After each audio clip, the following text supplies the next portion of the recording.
നമസ്കാരം. വെൻ ഡയഗ്രങ്ങളുമായി ബന്ധപ്പെട്ടുള്ള കണക്കുകളാണ് നാം കഴിഞ്ഞ ക്ലാസ്സിൽ പരിശോധിച്ചത്. ചില യുക്തിചിന്താ വിഭാഗം ചോദ്യങ്ങൾക്ക് കൃത്യമായ ഉത്തരം വേഗത്തിൽ കാണുന്നതിന് വെൻ ഡയഗ്രം എന്ന സൂത്രവിദ്യ ഉപയോഗിക്കുന്ന വിധം നാം ചർച്ച ചെയ്തു. പൊതുവെ മത്സര പരീക്ഷകളിൽ ഉദ്യോഗാർത്ഥികളുടെ ദിശാബോധം പരീക്ഷിക്കുന്നതിനുള്ള ചോദ്യങ്ങൾ ഉൾപ്പെടുത്താറുണ്ട്. ജീവിതത്തിലെ ദിശാബോധം പരിശോധിക്കുന്ന ചോദ്യങ്ങൾക്കിടയിൽ വരുന്ന ഇത്തരം ചോദ്യങ്ങൾ പല വിദ്യാർത്ഥികളുടെയും വിലയേറിയ സമയം അപഹരിക്കാറുണ്ട്.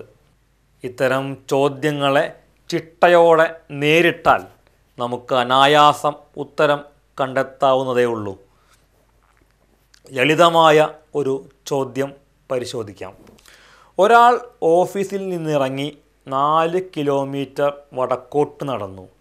പിന്നീട് ഇടത്തോട്ട് തിരിഞ്ഞ് 3 കിലോമീറ്റർ നടന്നു. ഇപ്പോൾ അയാൾ ഓഫീസിൽ നിന്നും എത്ര ദൂരെയാണ്? ഇവിടെ ഒറ്റവാക്കിൽ 7 കിലോമീറ്റർ ദൂരെയാണ് എന്ന് പറയാൻ തോന്നും. ആദ്യം 4 കിലോമീറ്റർ, പിന്നെ 3 കിലോമീറ്റർ, ഇങ്ങനെ 7 കിലോമീറ്റർ ദൂരം അയാൾ സഞ്ചരിച്ചിട്ടുണ്ടല്ലോ. ഇത്തരം ചോദ്യങ്ങളെ നേരിടുന്നതിനായി നമുക്ക് ആദ്യം വേണ്ടത് ഒരു കോമ്പസ് അഥവാ ദിശാസൂചി മനസ്സിൽ ഉണ്ടാക്കിയെടുക്കണം എന്നതാണ്. അത് ലളിതമായി കടലാസിൽ ഇങ്ങനെ ചിത്രീകരിക്കാവുന്നതാണ്. പ്രധാനമായി 4 ദിശകളാണ് നമുക്ക് ആവശ്യം വരുന്നത്. 2 രേഖകൾ പരസ്പരം ലംബമായി വരച്ച് അവയിൽ മുകളിലേക്കുള്ളത് വടക്ക് എന്നും താഴേക്കുള്ളത് തെക്ക് എന്നും രേഖപ്പെടുത്തണം. ഇനി വലത്ത് പടിഞ്ഞാറും ഇടത്ത് കിഴക്കും രേഖപ്പെടുത്താവുന്നതാണ്. വടക്ക് മുകൾ ഭാഗത്താണ് എന്ന് ഓർമ്മിക്കുന്നതിന് ഇന്ത്യയുടെ ഭൂപടം മനസ്സിൽ കൊണ്ടുവരുന്നത് ഉപകരിക്കും. മുകളിൽ വടക്കേ ഇന്ത്യയും താഴെ തെക്കേ ഇന്ത്യയും ആണല്ലോ. ഏറ്റവും താഴെ കേരളവും തമിഴ്നാടും, കേരളത്തിൻ്റെ പടിഞ്ഞാറ് അറബിക്കടൽ, അത് ഭൂപടത്തിൽ ഇടതുഭാഗത്താണ് കാണുക. അപ്പോൾ വലത് പടിഞ്ഞാറും ഇടതുഭാഗത്ത് കിഴക്കുമായുള്ള ലഘു ഭൂപടം തയ്യാറായി. ഇനി ബാക്കിയുള്ളത് 4 അന്തർ ദിക്കുകളാണ്. വടക്ക് കിഴക്ക്, വടക്ക് പടിഞ്ഞാറ്, തെക്ക് പടിഞ്ഞാറ്, തെക്ക് കിഴക്ക്, ഇങ്ങനെ 8 ദിക്കുകൾ രേഖപ്പെടുത്തുക. ഇവയാണ് അഷ്ടദിക്കുകൾ എന്നറിയപ്പെടുന്നത്. സാധാരണ ചോദ്യങ്ങളിൽ മിക്കവാറും 4 ദിക്കുകൾ മാത്രം അടയാളപ്പെടുത്തിയാൽ മതിയാകും. നോർത്ത് മുകളിലും വെസ്റ്റ് ഇടതുവശത്തുമാണെന്ന് ഓർമ്മ വേണം. ഇനി നമുക്ക് ചോദ്യത്തിലേക്ക് തിരിച്ചു വരാം. ഈ ചോദ്യം വളരെ ലളിതമാണ്. കാരണം കഥയിലെ നായകൻ ഓഫീസിൽ നിന്ന് വടക്കോട്ട് 4 കിലോമീറ്റർ നടക്കുകയാണ്. അത് നമുക്ക് ഇങ്ങനെ രേഖപ്പെടുത്താം. വടക്കോട്ട് ഉദ്ദേശം 4 സെൻറ്റിമീറ്റർ നീളമുള്ള ഒരു വര, അത്രമാത്രം മതിയാകും.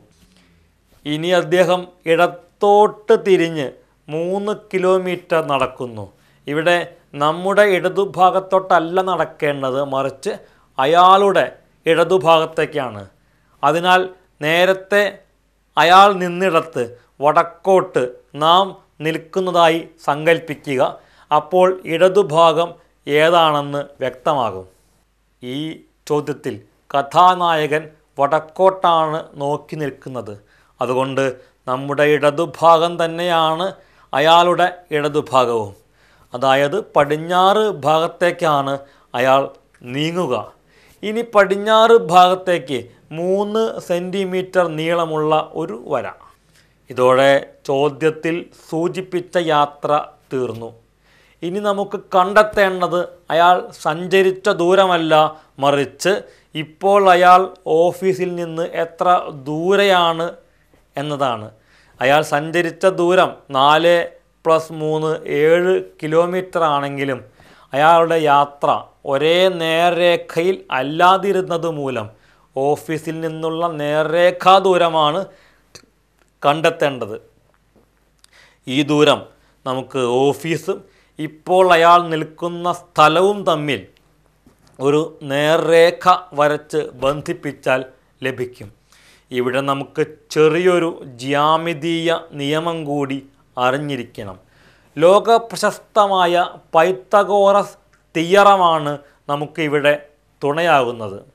വടക്കോട്ട് പോയിരുന്ന അയാൾ നേരെ ഇടത്തോട്ട് തിരിഞ്ഞ് പടിഞ്ഞാറ് ഭാഗത്തേക്ക് യാത്ര ചെയ്യുമ്പോൾ സൃഷ്ടിക്കപ്പെടുന്ന കോണളവ് 90 ഡിഗ്രിയാണ്, അതായത് ഒരു മട്ടകോൺ.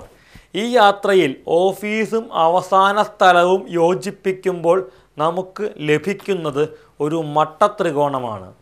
ഈ മട്ടത്രികോണത്തിൻ്റെ കർണമാണ് ഓഫീസും ഇപ്പോൾ അയാൾ നിൽക്കുന്ന സ്ഥലവും തമ്മിൽ ബന്ധിപ്പിക്കുന്ന വര. അതായത് ഓഫീസിൽ നിന്ന് ഇപ്പോൾ എത്ര ദൂരെയാണ് എന്ന ചോദ്യത്തിൻ്റെ ഉത്തരം. പൈത്തഗോറസ് തിയറം പ്രകാരം മട്ടത്രികോണത്തിൻ്റെ കർണത്തിൻ്റെ വർഗം എന്ന് പറയുന്നത് പാദത്തിൻ്റെയും ലംബത്തിൻ്റെയും വർഗങ്ങളുടെ തുകയാണ്. ഇവിടെ കർണം സ്ക്വയർ സമം പാദം സ്ക്വയർ പ്ലസ് ലംബം സ്ക്വയർ സമം 4 സ്ക്വയർ പ്ലസ് 3 സ്ക്വയർ സമം 16 പ്ലസ് 9 സമം 25. കർണം സ്ക്വയർ 25, കർണം 5. അതായത് ഓഫീസിൽ നിന്ന് ഇപ്പോൾ എത്തിയ സ്ഥലത്തേക്കുള്ള ദൂരം 5 കിലോമീറ്റർ ആണ് എന്നർത്ഥം. തീർച്ചയായും അയാൾ എത്ര ദൂരം സഞ്ചരിച്ചു എന്ന ചോദ്യത്തിന് 7 കിലോമീറ്റർ എന്ന് തന്നെയാകും ഉത്തരം. പക്ഷേ അയാൾ ഓഫീസിൽ നിന്നും ഇപ്പോൾ എത്ര ദൂരെയാണ് എന്ന ചോദ്യത്തിന് ഉത്തരം 5 കിലോമീറ്റർ എന്നതായിരിക്കും. മത്സര പരീക്ഷകളുമായി ബന്ധപ്പെട്ടു വരുന്ന കൂടുതൽ ചോദ്യങ്ങളും അവയ്ക്കുള്ള കുറുക്കുവഴികളും നമുക്ക് അടുത്ത ആഴ്ച ചർച്ച ചെയ്യാം. നന്ദി, നമസ്കാരം.